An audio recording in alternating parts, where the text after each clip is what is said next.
할렐루야. 우리 하나님의 평화와 은총이 추석을 맞이한 여러분의 가정과 일터와 또 조국에 있는 가족 친지 여러분들을 위해 넘치게 되시기를 축복드립니다. 앞뒤 좌우에 있는 분들에게도 축복의 인사를 좀 해주십시오. 복된 추석 되십시오. 이렇게 한번 인사해 주시겠습니까? 추석을 맞아 제가 한복을 입어봤는데 우리는 추석 연휴를 여기서 쉬진 않지만 기분이라도 좀 내시라고. 기분이 좀 나시죠? 네. 러시아의 대문호로 불리는 톨스토이의 단편집 중에 사랑이 있는 곳에 신도 계신다 하는 소설이 있습니다. 이 소설의 제목은 말틴 아브제이치라는 이름의 구두수선공입니다. 그는 아내와 아들을 차례로 병으로 잃고 큰 시리에 빠져 지내다가 한 노인의 권고로 성경을 읽기 시작한 후로 다시 삶의 용기를 되찾습니다. 어느 날 행가도 희미한 등잔불 밑에서 성경을 읽다가 그는 주님의 음성을 듣습니다. 말틴, 내일 내가 너의 가게에 가겠다. 거리를 바라보아라. 그 다음날 말틴은 하루 종일 그의 반지하 작업실에서 거리 쪽으로 난 창문을 바라보며 이제나 저제나 그리스도께서 오시려나 하고 기다립니다. 아무리 기다려도 그리스도의 모습은 보이지 않고 거리를 지나는 사람들의 모습만 끊임없이 창문을 지나갔는데요. 동네에 눈을 치우는 가난한 노인 스테파니치의 모습을 그가 보게 됩니다. 늙고 병든 몸으로 힘들게 차가운 눈을 치우는 모습을 보고 측은한 마음이 들어 그 노인을 불러들여 따뜻한 차를 대접하지요. 그 노인의 인생 이야기를 듣다 보니 그도 역시 큰 시리에 빠져서 하루하루를 죽지 못해 살아가고 있다는 것을 깨닫게 됩니다. 말틴은 자신의 이야기와 또 성경에서 읽은 이야기를 들려주어 그 노인을 크게 위로하고 보냅니다. 그렇게 또 시간이 한참 흘렀으나 그리스도는 오지 않고 이번에는 차가운 겨울바람에 여름 옷만 입은 채 아기를 안고 있는 젊은 여인을 창문으로 또 발견하게 됩니다. 그녀를 불러들여서는 따뜻한 습을 대접하고 아기를 덮을 옷가지를 찾아서 덮어주고 얼마 되지 않지만 돈을 그녀의 손에 쥐어서 보내지요. 또 한참을 있다 보니 창문 밖이 왁작지껄해서 나가보니 과일을 파는 한 노파가 그녀의 과일을 훔쳐가던 어린 꼬마를 잡아서 때리고 있는 장면을 보게 되었습니다. 그는 노파를 말리고 그 아이의 훔쳐간 과일값을 대신 내주겠다고 합니다. 이런 놈은 때리지 않으면 버릇이 나빠져서 안 된다고 하는 노파의 말에 말틴은 이렇게 답하죠. 이 아이가 사과 하나 훔친 걸로 이렇게 맞아야 한다면 우리는 얼마나 더 많이 맞아야 되겠습니까? 그 말에 노파의 마음도 누그러집니다. 한참 말틴과 노파가 대화를 하고 그 노파도 그 아이를 불쌍히 여기고는 마침내 노파와 아이는 손을 잡고 그 자리를 떠나지요. 굶은 그 아이에게 뭔가 먹이겠다고 이제 노파가 떠나는 모습을 말틴은 보고 자신의 작업실로 들어옵니다. 그렇게 해가 지는데도 도무지 그리스도는 나타날 줄을 모르고 마침내 어두워지자 그는 희미한 등잔불을 켜고 잠자리에 들기 전 성경을 읽기 위해 책을 펴니다. 그 순간 어두운 방 한 구석에서 또다시 어젯밤에 들었던 그 음성이 들려오지요. 말틴, 내가 오늘 너에게로 왔는데 너는 나를 알아보지 못하더구나. 네, 그게 무슨 말씀이십니까? 어둠 속에서 누군가 걸어 나오는데 그의 모습은 스테파니치 노인이었습니다. 그리고 잠시 후에 그의 모습은 또 아기를 아는 젊은 여인의 모습으로 바뀌더니 또 아이의 손을 잡은 노파의 모습으로 바뀌었습니다. 그리고는 어둠 속으로 다시 그 모습이 사라지지요. 말틴은 자신이 오늘 그리스도를 만났고 그분을 대접했다는 것을 깨닫고는 그 차가운 밤 공기를 데우는 기쁨에 사로잡혀서 잠자리에 드는 것으로 이 소설은 끝이 납니다. 오늘 본문은 바로 이 톨스토이의 소설의 메시지를 우리에게 주고 있는 같은 이야기를 하고 있는 본문이라고 하겠습니다. 본문에서 아브라함은 생면부지에 처음 보는 나그네 셋을 대접하지요. 그런데 그 세 나그네가 알고 봤더니 바로 여호와 하나님과 동행한 천사들인 것을 깨닫게 되는 것이 오늘 본문 18장의 내용입니다. 이 본문에서 인상적인 것은 아브라함이 그 나그네들을 대접할 때 그들이 누군지 알지 못했었다 하는 것입니다. 본문을 1절부터 한번 보십시오. 주께서 마물의 상수리 나무 곁에서 아브라함에게 나타나셨다. 한창 더운 대낮에 아브라함은 자기의 장막 어귀에 앉아 있었다. 이 지중해에는 지금도 시에스타라고 해서 한 낮 11시부터 오후 2시까지는 사람들이 아무것도 하지 않고 다 낮잠을 잡니다. 너무 덥기 때문에 관공서도 문을 닫고 가게도 어지간하면 문을 닫고 노동자들도 그 시간에는 일하지 않고 다 쉽니다. 이 팔레스틴도 마찬가지여서 이 한낮 정오의 더위 아래서는 그저 텐트 입구에 앉아 쉬거나 혹은 들어가 한숨 눈을 붙이거나 하는 것이 그들의 일과였죠. 그런데 바로 그 시간에 누군가가 나타납니다. 2절 아브라함이 고개를 들고 보니 웬 사람 셋이 자기 맞은쪽에 서 있었다. 표준세 번역으로 읽고 계십니다. 그는 그들을 보자 장막 어귀에서 달려나가서 그들을 맞이하며 땅에 엎드려서 절을 하였다. 이 상황이 우리로서는 좀 이상하게 보일 수도 있습니다. 길 가는 나그네 셋을 보고 왜 달려나가 절을 하였을까? 이것은 이 고대 근동의 문화를 이해를 해야 하는 본문인데요. 고대 근동에서 이 광야를 지나는 여행객들에게 있어서 이 여행은 대단히 위험하고 힘든 일이었습니다.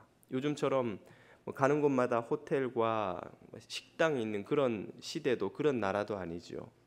끝도 없이 광야만 있는, 그들이 들고 간 음식과 물이 떨어지면 다음 오아시스를 만나거나 혹은 유목민들의 텐트를 만날 때까지는 무작정 굶고 목이 마른 채 걸어야만 하는 그러한 것이 이 광야를 지나는 여행객들의 처지입니다.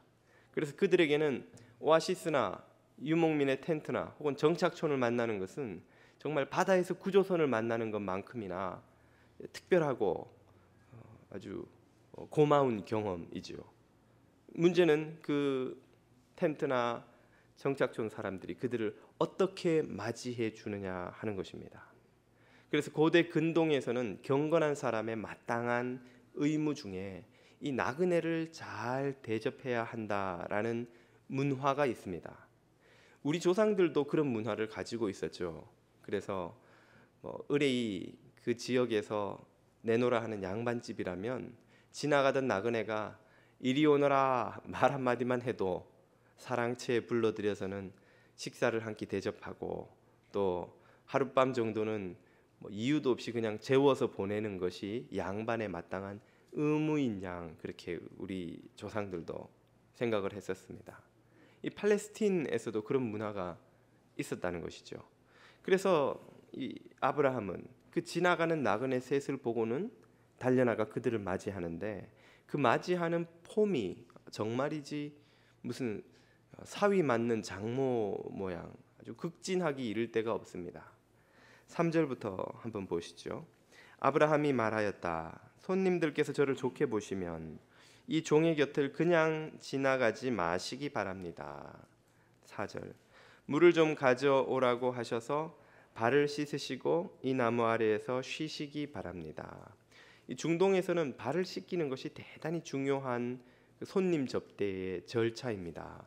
그래서 복음서에도 보면 예수님이 최후의 만찬 자리에서 발을 씻기는 이야기가 나오죠.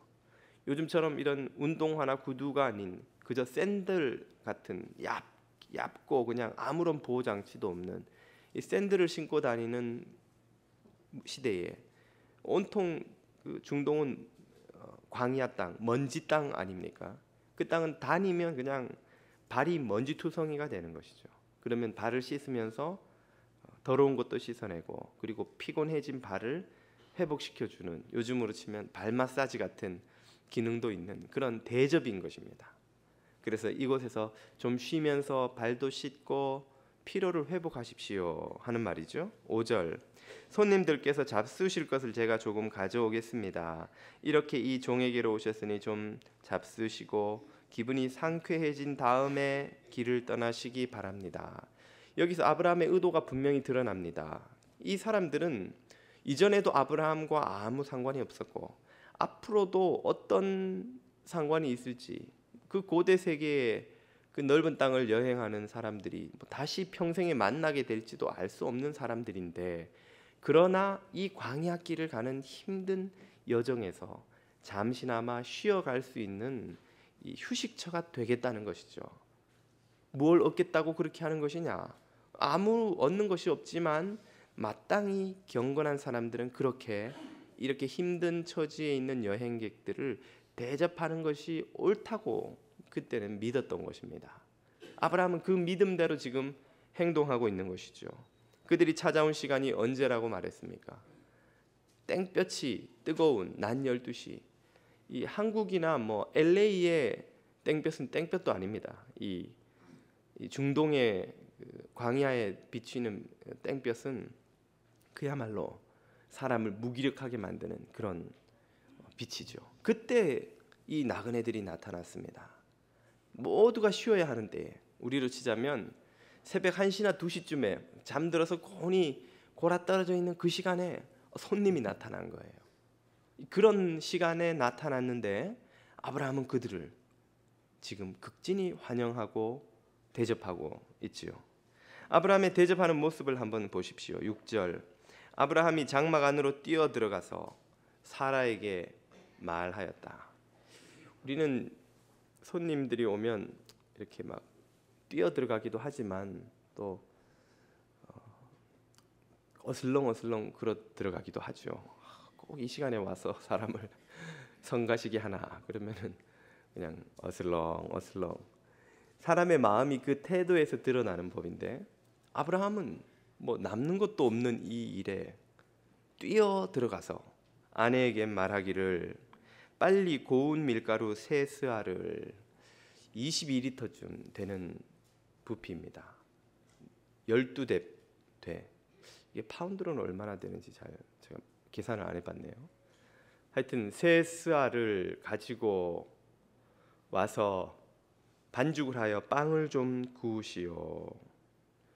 7절. 아브라함이 집짐승 떼가 있는 대로 달려가서, 아브라함은 계속 뛰어다니죠. 예. 기름진 좋은 송아지 한 마리를 끌어다가 하인에게 주니 하인이 재빨리 그것을 잡아 요리하였다. 송아지를 잡습니다. 사위가 와도 잡을까 말까 한 송아지를 지나가는 나그네한테 지금 잡고 있습니다. 아무리 유목민 족장이라고 하더라도 송아지 한 마리가 결코 귀하지 않을 터인데 송아지를 지금 처음 보는 나그네들을 위해 지금 잡는다는 말이지요. 8절. 아브라함이 엉긴 젖과 우유와 하인이 만든 송아지 요리를 나그네들 앞에 차려놓았다. 그들이 나무 아래서 먹는 동안에 아브라함은 서서 시중을 들었다. 참, 아브라함이 족장인데 그래도 하인을 시켜도 될 일을 본인이 직접 그 손님들, 나그네들의 식탁에 시중을 드는 극진한 모습을 보여줍니다. 이 메뉴와 태도가 보여주는 바가 무엇입니까? 아브라함이 이들을 섬기는 것이 진심에서 우러나오는 정말 섬기고 싶은 마음에서 하는 것임을 알 수가 있죠. 앞에서도 말씀드렸듯이 이것은 경건한 자의 마땅한 태도이며 그의 경건과 성숙함의 증거라고 할 수 있습니다. 12장에서 시작된 아브라함의 믿음의 여정은 22장의 완성에 이르기까지 많은 우여곡절을 겪습니다만 이 18장에서 아브라함은 대단히 성숙한 신앙인의 모습을 보여줍니다. 그것은 나그네를 잘 대접하는 모습으로 드러나고 있죠. 그리고 이것은 그의 조카인 롯의 경우에도 마찬가지입니다. 19장으로 넘어가시면 이 세 나그네 중에 여호와를 제외한 두 천사가 소돔성에 들어가는 장면이 나옵니다. 그때 롯이 그들을 만나지요. 창세기 19장 1절. 저녁 때 두 천사가 소돔에 이르렀다. 롯이 소돔성 어귀에 앉아 있다가 그들을 보고 일어나서 맞으며 얼굴을 땅에 대고 엎드려 청하였다. 두 분께서는 가시는 길을 멈추시고 이 종의 집으로 오셔서 발을 씻고 하룻밤 머무르시기를 바랍니다. 그들이 대답하였다. 아닙니다. 우리는 그냥 길에서 하룻밤을 묵을 생각입니다. 그러나 롯이 간절히 권함으로 마침내 그들이 롯을 따라서 집으로 들어갔다. 롯이 그들에게 누룩 넣지 않은 빵을 구워서 상을 차려주니 그들은 롯이 차려준 것을 먹었다. 천사들이 거절하는데도 롯은 그 나그네들을 간절히 권해서 집에 들입니다. 그것은 이 나그네들의 처지를 알기에 비록 그들이 거절한다 할지라도 그들을 그냥 보내지 않으려는 이 롯의 선한 마음이 드러나는 장면이죠. 롯은 누룩 넣지 않은 빵을 구워서 대접합니다. 이것은 그들을 대접할 시간이 지금 별로 없다는 것을 보여주는 것이죠. 누룩을 넣어야 빵이 보기 좋게 부풀어 오르고 맛도 더 있습니다만 그것은 발효시키는데 시간이 많이 걸립니다. 이 밤늦게 이 거리에 나타난 두 나그네를 그렇게 대접할 여유가 없었기에 주무시기 전에 빨리 드시고 주무시라고 누룩을 넣지 않은 채 그저 밀가루를 물로 반죽만 해서 바로 구워서 대접을 했다 하는 말씀이지요. 아브라함과 롯이 보여주는 이 공통점은 나그네들을 소홀히 대접하지 않는, 외면하지 않는, 그들을 잘 대접하는 모습이지요. 반면에 불경건한 자들의 특징은 무엇입니까? 나그네들을, 어려운 처지에 있는 이들을 외면하거나 심지어 그들을 이용하는 악행을 저지르는 것입니다. 바로 이 롯이 나그네 두 사람을 맞이한 후에 소돔성 사람들이 그 불경건한 모습이 어떤 것인지를 4절 5절에서 이렇게 보여주죠. 4절. 그들 나그네들이 잠자리에 들기 전에 소돔성 각 마을에서 젊은이 노인 할 것 없이 모든 남자가 몰려와서 그 집을 둘러쌌다. 지금 누군가가 두 나그네가 롯의 집으로 들어가는 것을 보았습니다. 그의 입을 통해 마을에 그 소문이 퍼지자 사람들이 몰려왔는데 그 목적이 무엇인지가 참으로 놀랍지요. 5절을 보시면 그들은 롯에게 소리쳤다. 오늘 밤에 너의 집에 온 그 남자들이 어디에 있느냐? 그들을 우리에게 데리고 나오너라. 우리가 그 남자들과 상관 좀 해야 하겠다. 이 상관이라는 단어로 번역된 이 단어의 원래 의미는 성적인 관계를 말하는 것입니다. 남자들이 이 나그네로 지나가던 남자 둘을 끌고 나와서 성적인 욕망을 채우겠다는 것이죠. 한마디로 성폭행을 하겠다고 온 동네 남자들이 몰려온 것입니다. 이 남자들이 어느 날 갑자기 그렇게 행동을 하는 것일까요? 미쳐버려서? 이것이 소돔성의 일반적인 문화라는 이야기입니다. 나그네들은 고대 세계에 어디에서나 보호받지 못하는 가장 취약한 사람들이죠. 길 가다가 동네 사람들이 그를 죽이고 그걸 뺏으면 아무도 모르는 겁니다. 여러분 요즘도 여행 중에 실종되는 사람들이 종종 있다는 거 아시죠? 그래서 여행지에 가서 함부로 관광 가이드를 떠나서 시골로 함부로 들어가면 안 됩니다. 특히 제3세계는 실종 사고가 심심찮게 일어납니다. 중국 같은데 배낭여행 하다가 산골에서 변을 당하면 어디서 누가 찾습니까? 그 넓은 땅에서 대책이 없는 것이죠. 고대 세계는 일반적인 일이었습니다. 그 토착민들이 마음만 먹으면 그 나그네 주면 눈 하나 깜짝하지 않고 죽고 뺏고, 누가 그를 보호하고 누가 찾고 누가 정의를 찾겠습니까? 아무 일도 없죠. 아무런 대책도 없습니다. 그래서 야곱도 그의 두 아들이 누이의 복수를 한다고 그 토착민 하몰이던가요, 그 집안을 공격했을 때 두려워 떨었던 이유가 그겁니다. 우리는 떠돌인데 이 토착민들을 공격했으니 이 토착민들이 동맹을 맺은 부족들이 우리를 습격하면 그냥 몰살당하는 거예요. 아무런 대책이 없으니까. 소돔에서는 이런 일이 일반적인 일이라는 거죠. 심지어 남자들이 와도 성적인 욕망을 채우는 도구로 이용했다는 것입니다. 지금도 영어에서 소돔에다 Y를 붙여서 소돔이 하면 동성애의, 타락의 이런 뜻으로 번역이 됩니다. 왜 하나님의 심판이 그 소돔에 임할 수밖에 없었는가를 보여주는 증거이기도 한 것이죠. 이 사건은. 이 아브라함과 롯 그리고 소돔 사람들이 보여주는 사건의 교훈은 무엇입니까? 그것은 나그네를 어떻게 대하느냐가 복과 생명을 가르는 갈림길이 된다는 것입니다. 경건한 사람들은 나그네를 선하게 대우합니다. 하나님이 그것을 어떻게 갚으십니까? 아브라함에게 이런 극진한 대접을 받으시고 오늘 읽은 8절까지 뒤에 본문을 보면 하나님이 당신의 정체를 드러내십니다. 그리고 아브라함에게 당신의 하시는 일을 계시하시고 또 아브라함의 기도를 들으시죠. 이미 주셨던 축복의 약속을 다시 한번 재확인해 주시고 아브라함의 기도를 들으셔서 롯을 구원해 내기까지 하십니다. 아브라함이 기도할 때 우리가 아는 그 유명한 하나님과 아브라함의 딜이 나오죠. 50명이면 어떻게 안 되겠습니까?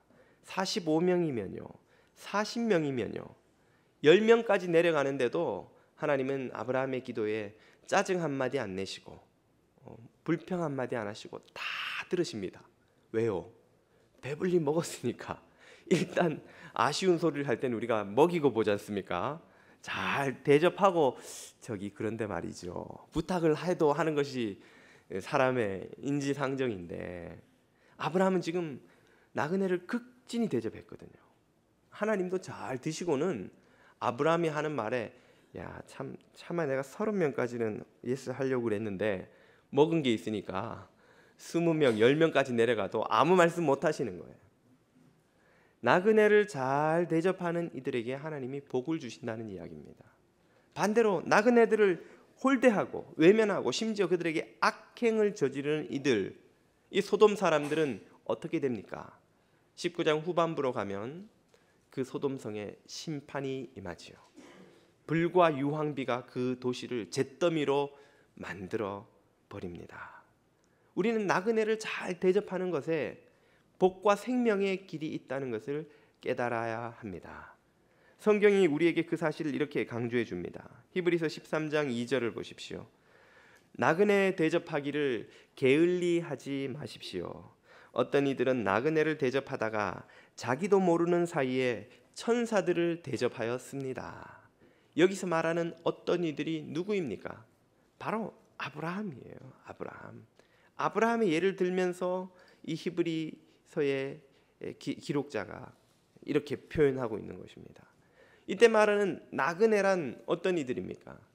그저 실제로 문자 그대로 여행하는 객들, 나그네들이라고 할 수도 있겠고, 좀 더 깊이 묵상해 보자면 그것은 이 나그네들처럼 취약한 상황에 있는, 보호받지 못한 상황에 있는 이들을 모두 통칭하는 표현이라고 할 수 있습니다. 우리 인생에 나그네들이 있죠. 우리 인생의 텐트에 잠시 들러서 머물러서 쉬고 가는 이들이 있습니다. 누구입니까? 우리의 가족들, 친지들, 친구들, 그리고 직장의 동료들이 그들이겠지요. 교우들 중에서도 특별히 몸과 마음이 연약한 이들, 믿음이 연약한 이들, 혹은 새가족들이 바로 그런 나그네들이 되겠죠. 또 우리들이 만나는 이 팔팍 거리에서 보는 히스패닉 형제들, 홈리스들, 혹은 선교지에서 만나는 아이들, 혹은 장애우들이 우리 인생에 스쳐 지나가는 나그네들이 될 것입니다. 대개 그런 인생의 나그네들이 우리를 찾아오는 시간은 아브라함이 겪었던 것처럼 시에스타 같은 시간입니다. 나도 피곤하고 지쳐서 쉬고 싶은 시간에, 번거롭고 성가신 시간에 그들은 우리 시야에 나타납니다. 그래서 우리는 연약한 믿음의 소유자들인지라 그들을 장막 안으로 초청하지 못합니다. 보고도 못 본 척하고 싶습니다. 가능하면 빨리 좀 지나가 주었으면 좋겠고, 또 가능하면 처음부터 좀 나타나 주지 않았으면 좋겠습니다. 즐겁고 유쾌한 드라마와 코미디를 보다가 채널을 돌렸더니 인간극장인가요? 하여튼 다큐멘터리를 하는데 보니까 찌질한 사람들 이야기가 나오는 거예요. 아유, 기분 좋은데 왜 하필이면 저런 채널을 내가 돌려가지고 바로 돌려버리죠. 그것을 계속 보고 있으면 마음에 부담이 됩니다. 짐을 지는 것 같습니다. 나의 인생의 텐트 앞에 나타나는 나그네들이 부담스럽습니다. 그래서 빨리 그들이 우리 인생에서 지나가 주기를 기대하는 것이죠. 한국에서 이 장애우 사역을 하는 분들이 참 어려운 점이 그것이라고 합니다. 장애인 복지시설을 하려는 사역자들 혹은 단체들이 시설 위치 선정을 할 수가 없다는 거예요. 무슨 핵시설 반대하듯이 동네에 장애우 시설이 들어선다고 하면 열정 있는 아줌마들이 모여가지고 반대 데모를 하는 거죠. 집값 떨어진다고, 우리 아파트값 떨어지니 딴 동네로 가라고.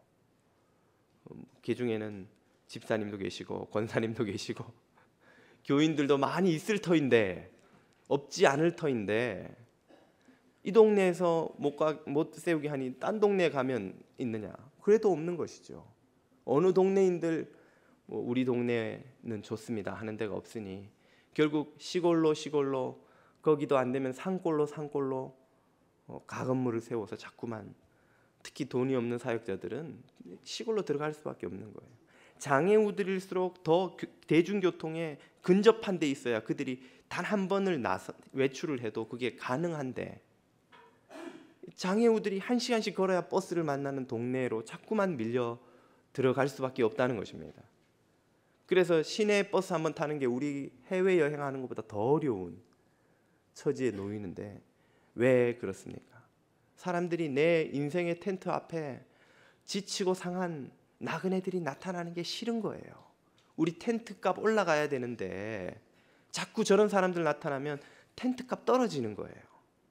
자꾸 저런 사람들이 내 인생에 꼬이면 좀 성공한 인생으로, 성공한 사람들하고 레벨 있는 사람들하고 품위 있게 살고 싶은 내 인생의 스케줄에 자꾸 차질이 생기는 거죠. 그러니까 그런 사람들을 자꾸만 빨리 패스해버리려고, 보지 않으려고, 지나치려고 하기 일수라는 것입니다. 그러나 그때 우리가 깨닫지 못하는 것이 있습니다. 그렇게 우리의 텐트 앞을 지나가는 지치고 상한 나그네들은 사실은 주님이 주신 무거운 복주머니들을 어깨에 짊어지고 누군가의 집에 내려놓고 가야만 하는 여행객들이라는 것입니다. 누구든 나를 붙잡아주고 자기 텐트 안에 좀 들여주면 이 무거운 복주머니를 그 텐트에다 쏟아놓고 가고 싶은데 안 잡는 거예요. 나타나면 소금 뿌리고 못 본 척하고, 그러니 그 무거운 복주머니들을 이 천사들이 어느 집에도 내려놓을 수가 없어서 떠도는 것이죠.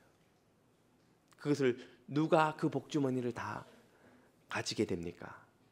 그들을 자신의 텐트 안에 불러들여서 배부르게 먹이고 마른 목을 축이고 그들의 지친 발을 물로 씻어 피로를 풀어주고 잘 대접하는 아브라함 같은 사람들이지요. 그러므로 우리는 여기서 복의 길이 무엇인지를 깨닫게 됩니다. 우리는 다 복받기를 원하죠. 하나님이 주시는 하늘의 복, 땅의 복 넘치게 나와 가족과 자녀들에게 쏟아지기를 원하지 않는 사람이 여기에 한 분들이 있습니까? 그런 우리들이 깨달아야 하는 그 복의 길이 무엇이란 말입니까? 바로 그 복주머니를 짊어지고 가는 천사들을 붙잡는 거예요. 그냥 가지 마십시오. 나그네 세 분 우리 텐트에 오셔서 좀 드십시오. 좀 마시십시오. 좀 쉬십시오. 그리고 그 어깨에 있는 무거운 짐 그냥 좀 내려놓고 가십시오. 이건 말 안 해도 쉬면은 몸이 노곤해져서 다시는 그거 짐 들고 못 일어납니다. 가볍게 일어나야 되니까 그들이 다 내려놓고 가게 되어 있습니다. 그것이 복의 길인 줄 믿습니다. 복은 우리가 잡으려고 해서 잡는 것이 아닙니다. 행복을 쫓아가서 잡는 것이 아니듯이 그 유명한 파랑새라는 소설이 보여주듯이 행복은 우리가 잡으려고 하면 할수록 달아나고 행복을 모른 척 외면하고 있으면 어느덧 찾아오는 것이 행복인 것처럼 내가 복 받아야 되겠다고 복을 쫓아가면 복은 찾아오지 않습니다. 하나님께서 보내신 나그네로 가장한 천사들을 붙잡으면 그들이 짊어지고 있던 복을 다 쏟아놓고 가게 되는 것이지요. 그러면 우리 마음에 이런 생각도 듭니다. 그러면 나그네들 중에 천사 나그네만 좀 골라 볼 수 있으면 좋겠는데 그러면 그 사람만 좀 이렇게 잡아서 어떻게 결과를 만들었으면 좋겠는데 그러나 나그네 중에 누가 천사인지는 우리가 알아볼 수 없습니다. 그리고 사실상은 세상의 모든 나그네들이 하나님의 천사들입니다. 우리는 그 사실을 사도행전 9장의 사건을 통해서 알게 되죠. 사도행전 9장에는 유명한 다비다 집사님 이야기가 나옵니다. 이 다비다 집사님의 이야기를 그냥 핵심적인 구절만 한번 같이 보시죠. 9장 36절을 보면 그런데 요바에 다비다라는 여제자가 있었다. 우리말로 하면 다비다 집사, 다비다 권사가 요바에 살았다. 이 여자는 착한 일과 구제 사업을 많이 하는 사람이었다. 문맥을 보면 아마도 이 다비다 집사는 좀 비즈니스 마인드가 있었던 것 같아요. 그래서 돈도 좀 벌었던 사람 같습니다. 37절 이 무렵에 이 여자가 병이 들어 죽었다. 제자들이 베드로가 루다에 있다는 말을 듣고 두 사람을 그에게로 보내서 지체하지 말고 와달라고 간청하였다. 베드로가 그곳에 이르니 과부들이 모두 베드로 곁에 서서 울며 다비다가 그들과 함께 지낼 때에 만들어준 속옷과 겉옷을 다 내보여 주었다. 이 과부는 그 당시에 나그네와 더불어서 가장 사회에서 보호받지 못하는 이들이지요. 그래서 율법에 보면 항상 약자를 이야기할 때 고아와 객과 과부 이 세 가지 표현이 나옵니다. 고아, 객, 나그네, 과부 아무런 보호 장치가 없는 사회 최고의 약자들이죠. 이 과부들을 다비다가 어떻게 해주었습니까? 그들에게 입을 옷을 만들어 주었습니다. 그들을 먹이고 돌보아 주었죠. 그 다비다가 죽으니까 이 과부들이 모두 베드로를 모셔다가 호소하는 거예요. 보세요, 이 옷이 전부 다비다가 만들어준 옷입니다. 우리가 다비다에게 이렇게 은혜를 입었는데 다비다가 죽었습니다. 다비다를 좀 살려주십시오. 베드로가 사람을 살리는 사건이 딱 한 번 나오는데 바로 이 사건입니다. 베드로의 기도로 이 다비다 집사가 놀랍게도 죽음에서 살아나죠. 이 사건은 마지막 심판 때에 우리에게 일어날 일에 대한 정확한 그림입니다. 우리가 하나님 앞에 최후의 심판대 앞에 섰을 때에 우리가 섬긴 나그네들, 우리 인생에 지치고 상한 몸과 마음으로 스쳐 지나가던 나그네들 중에 우리가 대접한 그들이 우리 곁에 서서 주님께 호소할 것입니다. 보십시오, 주님, 이분이 저를 먹여주었습니다. 이분이 저를 위로해 주었습니다. 이분이 저에게 입을 옷을 주었습니다. 이분이 저를 기억하고 기도해 주었습니다. 이런 일들이 최후의 심판 때 일어나게 될 것입니다. 그러므로 복과 생명의 길이 있다면 그것은 주님이 보내신 나그네들을 잘 대접하는 것인 줄 믿습니다. 사랑하는 여러분, 주변을 눈을 크게 뜨고 살펴보십시오. 곳곳에 날개를 숨긴 채 나그네의 모습으로 여러분의 인생을 스쳐 지나가는 이들이 있습니다. 그들을 잡는 것이 복의 길인 줄 믿습니다. 손을 살짝 들어서 옆 사람의 어깨를 한번 만져보세요. 날개 접혀 있는 게 느껴질지도 모릅니다. 이들이 우리의 나그네인 줄 또 믿습니다. 나그네를 잘 대접함으로 천사를 대접하고 주님을 기쁘시게 하는, 그래서 복의 길, 생명의 길 가는 여러분 되시기를 축복드립니다. 기도드리겠습니다. 생명과 은혜의 주님, 우리도 아브라함처럼 나그네들을 잘 대접하고 천사들을 대접하여 주님을 기쁘시게 하는 주님의 자녀들 다 되게 하여 주옵소서. 예수님 이름으로 기도드립니다. 네.